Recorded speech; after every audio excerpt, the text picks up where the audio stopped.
Hey, Taurus. Welcome to your November reading. I'm Madeleine. Very delighted to have you. How you doing after that lunar eclipse in your sign? Y'all experience any big old culminations, revelations, completions? Curious to know. Got a few insights into your reading before we've even pulled cards, because Spirit is already talking about the fact that, so it's Scorpio season, your opposing sign, meaning, especially if you are a Taurus rising, because that's just the way astrology works, your seventh house, your house of partnerships, one on one relationships, is getting super activated. And a few cards jumped out to kind of echo that. It was like the Two of Cups was one of the cards that jumped out. The Venus card from the Star Codes Astro Oracle, we'll pull a couple of those at the end of your reading, that jumped out, as well as literally seventh house partnership. So, what's going on with your one-on-ones, Taurus? How are you feeling? Remembering that the balance from the first house to the seventh house is me and them, us. How are we both doing? How is your sense of self? Knowing yourself, knowing what you want. And are you meeting the kind of people, relating to the kind of people who are willing to make a nice, beautiful, even exchange with you? Right? That's the ideal. That's, Venus rules your sign. That was part of the reason it was interesting that she popped up. It's like she rules your sign and she rules relationships. So how are you doing? Are you loving on yourself, and are you feeling loved on? Not just by romantic partners, which can be indicated by the Two of Cups, but also it's like by best friends or like mentor, coach, counselors. Like, am I feeling that there's a wonderful flow happening there? Or are there any adjustments to be made? And that lunar eclipse probably brought any of that, into focus for some of y'all. Let's help bring some more of it into focus. Come on, Spirit. Let's talk about November for Taurus. We want to bring Taurus to where they are in their story in this chapter, in the November 2023 one and only chapter of Taurus's life. What do they need to know? Where are they in the story? And what is unfolding around them, Spirit? I want to look at what's happening within and how that is manifesting in the external world. So we're going to pull the story. And after we finish telling the story, we'll get some guidance from Spirit, some structure from your stars in that Star Codes Astro Oracle deck. Just a couple more, Spirit, for Taurus in the month of November. What do you want to share with them? What do they need to know for their highest good, Spirit, their greatest sense of fulfillment, peace, joy, love, security, truth? My Taurus friends and family in the month of November. This feels like a thick-ass stack of cards. I got a lot to say.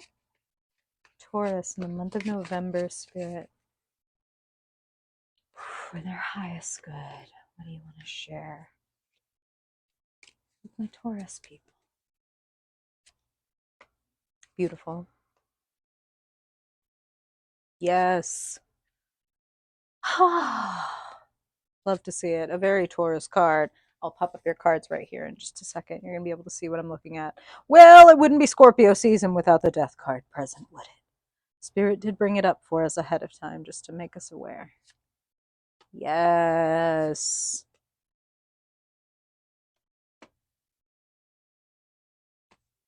Beautiful. What a great reading, Taurus. You've got some friction here, but as we know, we need friction to create traction. We do not want to live a frictionless life, because that's just like slip sliding around willy-nilly all over the place. Taurus likes a plan. Taurus, I see you making a clear decision. It feels like it takes some work. Eight of Swords. We're just going to jump to the crowning card of your reading. Eight of Swords can indicate a little bit of like analysis paralysis, a little bit of insecurity, a little bit of fearfulness of moving forward with something that you want to do or a decision that you want to make. I kind of think of it as like lining up all of the reasons why this might not work, or I might not be ready, or etc., to keep me safe from experiencing something new. I am not a Taurus myself, but I have some strong Taurus placements, and I do have some strong fixed sign placements. So I can understand that for us fixed folks, It's like, I'm not going to make a damn change unless it's really important. I like to know what's happening. I like to know where I'm planted, you know? And especially for Taurus people, it's like you don't ask a bull to make a snap decision, right? We know what happens when we've seen bulls make snap decisions. It's kind of like it's not their decision. It's like they saw the red cape and they saw red and they went. So I don't see you doing that. I see that this would be a really good time to bring in, Spirit talked about, opened up with the one-on-ones and the Scorpio season, and perhaps even like counselor or coach or mentor or someone like that. Six of Swords crossed by the Three of Pentacles. I see you being able to make a clear-headed decision that allows you to take what it is you need to understand from those swords and move forward. And I feel that comes because you decide to collaborate in some way with someone. So Three of Pentacles is like two heads are better than one. Three heads might even be better than that, right? We have different needs. We have different skill sets. In this version of the card that I love, it's like we need all three of these people to create the end result. So we have the model, we have the artist, and we have the mentor or the teacher that helps guide the artist to create the art. So it takes all three of these people, right? And I'm not literally saying, although for some of you that will be true because Spirit is kind of hammering it home, but for many of you, this will be a one-on-one thing because that's what Spirit was hammering home before we got here. So again, maybe you have a coach, maybe you have a mentor, maybe you have like a counselor, whatever, someone that you go to for wisdom that can help you parse and sort what swords are going to be helpful for you in your journey and which ones are just preventing you from moving forward. So, Six of Swords, I love, love, love the imagery of the Six of Swords because you can see the same swords that are showing up for the woman in the Eight of Swords are here, but there are fewer, which means a clearer mind, more space, right? And that space was able to be created because the person in the Six of Swords said, this is what my fears or my hesitations or my insecurities or my past wounds have to teach me. So, what I will do is I will take the lessons. I don't need to carry the wounds. I don't need to keep the swords, metaphorically speaking, stabbed into my body for me to know how to navigate. This is going out to the people that you might know, Taurus, who are like, I'm never getting cheated again because people are blah, and I learned a long time ago that blah. That's what Spirit's talking about. Like we don't want to be those people. We want to pull those very I'm not making fun of those people, by the way.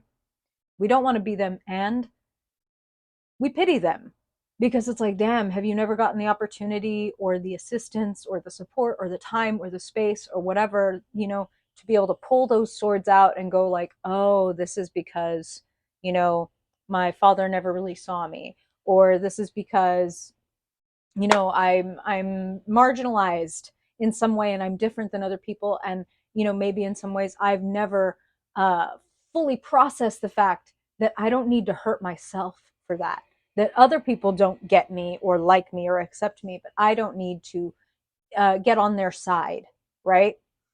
So I'm gonna pull this out and realize, that's what this is, and I'm gonna keep it only in the sense of I'm never gonna lose sight of the fact that sometimes I can slide into a little bit of um, fearfulness or stubbornness or jealousy or whatever because of that one time a partner cheated on me, or you know what I'm saying? It's like that's the only point, no pun intended, but here it is. That's the only point to keeping a sword in your vision is I learned a lesson from this, something really important, and I'm never going to repeat that mistake, or I'm never going to forget that that's how I got here, or whatever, right? So take the lessons, not the wounds. And some of you may enlist assistance in doing that, in helping bring someone in who can see things from a different perspective and help you sort out your swords and help you move forward. It looks beautiful to me. Now, it's important to say, Taurus, these are general readings, right? So some of you may do that. Like, and also it's important to say some of you might enlist that professional help where you're paying the counselor, mentor, tarot reader, whatever. And some of you might just have a friend that can help you do that. Okay. So it doesn't have to always be strictly professional help, although that would be mighty helpful for a lot of you. Some of you might just have a friend who can really help you work that shit out, and you're going to know. If I just said that and someone leapt into your mind, then that is probably the person that could really help you with this. So I love to see the star connected to that Eight of Swords. You know, the Eight of Swords is trying to protect themselves from getting embarrassed or not being good enough or, you know, having that ego death that comes with actually putting ourselves out there. It's like one thing to be like, I would love to write a book. It's another thing to like sit down and start writing and be like, oh my God, this is shit. You know what I'm saying? And I don't mean that it is. I mean that it's like the difference between when we take, you know, a fantasy in our head, like, ooh, I'd love to write a book. And then we actually start doing this, the slog of the writing, there's like a considerable difference, right? Um, it's scary to face that ego death of, oh my God, this is what it's like to actually do this. And that's what's going to set you free. The death card is literally sitting in the position of where you find yourself. You find yourself facing up to, there are things in my life that are that need to die, that like need to go through a death cycle so that I can move forward. I cannot remain, for example, and this is just a hypothetical, I cannot remain an envious person and become an abundant person. You know what I mean? So like there's a part of me that I need to reckon with and talk with and um love on so that we can grow and integrate and transform and move forward. Now, a brief but necessary tangent. For any of my people that happen to have the Venn diagram crossover of Taurus placements and anime fans, I want to make a recommendation. There is an anime called Persona 4, and actually all the Persona games, all the Persona animes deal with this, but the one that I can really highly recommend is this one to kind of get a better explanation for this. This this show, this anime, is about normal people facing their shadow.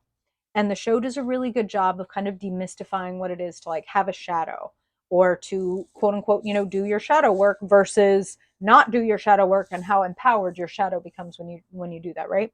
So in the show, each character has, you know, this shadowy aspect of themselves, as we all do. You know what I mean? It's like this person might show up as really open, really loving, and really sweet, and they actually have like a jealous, like mean, small, like kind of bitter part of themselves, right?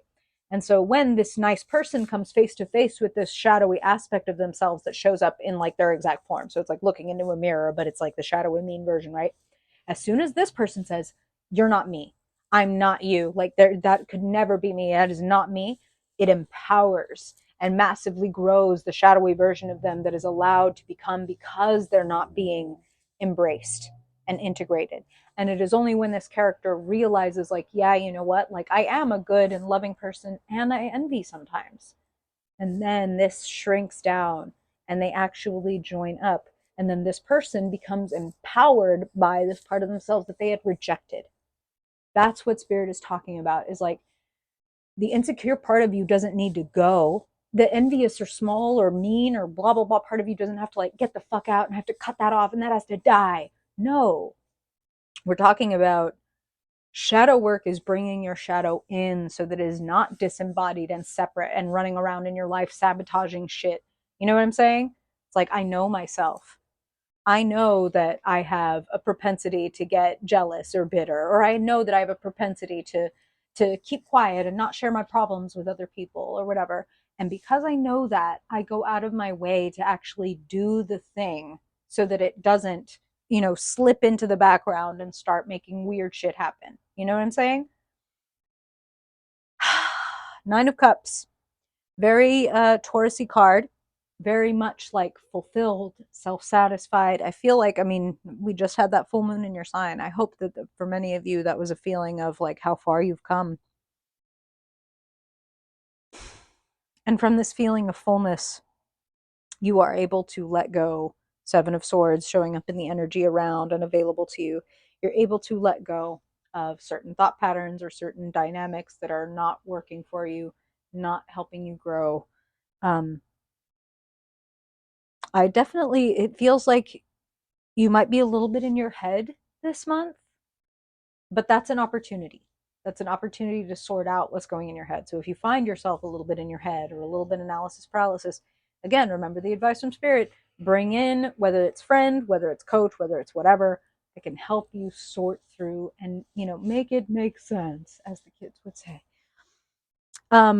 So potential, the hanged one, hopes and fears, a pause, being in limbo. And it's what spirit is literally saying right now is the calm before the storm, not in a negative way, meaning like the pause before the action. That's what they're talking about. So I feel like many, many, many of you are having epiphanies this month. You are looking at things from another perspective. Energy can neither be created nor destroyed, only changed. So that thing that happened in our past, it can't be changed, but we can shift our consciousness around it. And that helps us change from the inside. And when we change from the outside, we see external shifts that come. It's just the nature of being a human being on this planet, as above, so below, as within, so without. So changing your mind, coming out of limbo because you've had some kind of epiphany and suddenly being able to move forward on things. That's what I'm hearing for most of you. I'm hearing massive growth occurring, especially because we have Three of Pentacles in the present, then we have Page of Pentacles sitting in the near future, and right here in the conclusion slash key position, the whole ass Queen of Pentacles. So just stepping up, Pentacles, Pentacles, Pentacles. Queen and King, by the way, nothing to do with gender and sex, everything to do with the type of person. So the Queen of Pentacles is a person who rests in their value. They might be an artist who is like, wow, I'm so abundant, I can come up with thing after thing after thing. Or they might have a green thumb, or they might be a great mother, or they might be fill in the blank. But this is someone who can generate abundance. And that's what I'm hearing. Like, and who but a Taurus can generate abundance? And I see you generating more abundance. What I see leading to that is you looking into something that excites you, that is a little bit new, like a new skill that you want to acquire, or like, oh, this is like a little outside my wheelhouse, but if I were to acquire this skill or research this thing, it would really add to and compound kind of this other stuff that I've already got going. That's just what I'm hearing. Some of y'all are going to know what that is. And this is where the general readings thing comes up again, where it's like some of you I see unequivocally sorting out your thoughts, sorting out what is like a self-sabotaging thought from what is one of those six swords that you need to like, okay, I just need to keep this in mind and move forward with this versus what's holding you back. Some of you may stay a little bit like in your head. That's what Two of Swords is about. She has her back to the sea. Massive difference between this and actually navigating the emotions, the unconscious, the feelings, taking them into account along with the swords, right? This one is trying to ignore her feelings and stay logical. It's like, well, it doesn't exactly make sense to just leave this job and go forward. So I'll just sit here. Maybe something will change.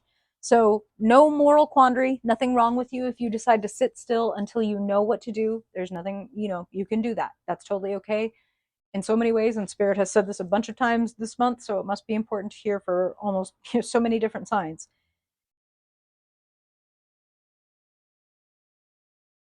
You kind of can't make the wrong decision. If you decide that you want to do something, you're going to get the medicine of choosing to do something. If you choose not to do something because you're scared or you're not sure, you get the medicine of choosing not to do that thing. Either way, that will help you understand something about yourself if you are open to that. Okay? I would say remain open to that. Don't feel like I have to move forward. I have to move forward because the reading said I need to move forward or else the good things won't happen. No, keep your mind open and progress and movement will occur. Just don't close yourself off. Don't tell yourself, there's no way to know. Like, if I feel it, that may be irrational, that may not be logical, but I bet you that you could look back into your past and see a bunch of times where you felt something at one point, and then later that thing turned out to be true, even though you had no reason and no logic to say, hey, I think that that person's doing something fishy or whatever it is, and you turned out you were right. This is another time to trust your feelings and to, at the very least, bring them into the equation. You know, if you're sitting in the boardroom of you, you want the swords present because they bring the logic and they bring the facts and they bring the reasons. You also want to bring the cups in because they hold the intuition, they hold the memories, they hold the unconscious, right? So somebody behaving in the present a little bit in a way that, you know, this your mother or your whoever behaved in the past, there's there's good intel there. So even though it's not rational, it fucking needs to be at the boardroom table. It's like having the mystic at the table along with the accountant. Like they have different types of information and they actually, their talents don't really like applying, telling the accountant, like, hey, come read my diary with me and help me sort out what it is I was supposed to learn from this. But you bring your cups over there. They'll do a great job. This is making sense. Okay. I see victory. And I see victory for many of you around something that's like, I've been waiting and trying so hard and for so long, and it feels like something pops or gets recognized and is applauded. So, for those of you that are putting in the time, showing up, slow and steady wins the race, doing Taurus things, I feel like many of you get a long awaited applause or celebration or promotion or like a positive reception of something you bring out this month. It looks pretty fucking good. It looks pretty fucking good. I see you making changes and letting things go, but it's like ironically letting things go makes your life feel more abundant. That's what I'm hearing. Is like we're not asking you to let anything go that makes your life better. We're asking you to let shit go that drags it down, slows it down, cuts you off from parts of yourself. So perfectionist streaks, put them to death. You know what I'm saying?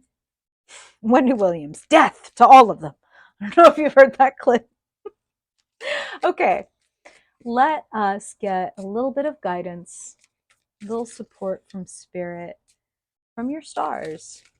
Spirit, what do you want to offer Taurus in November? Wow.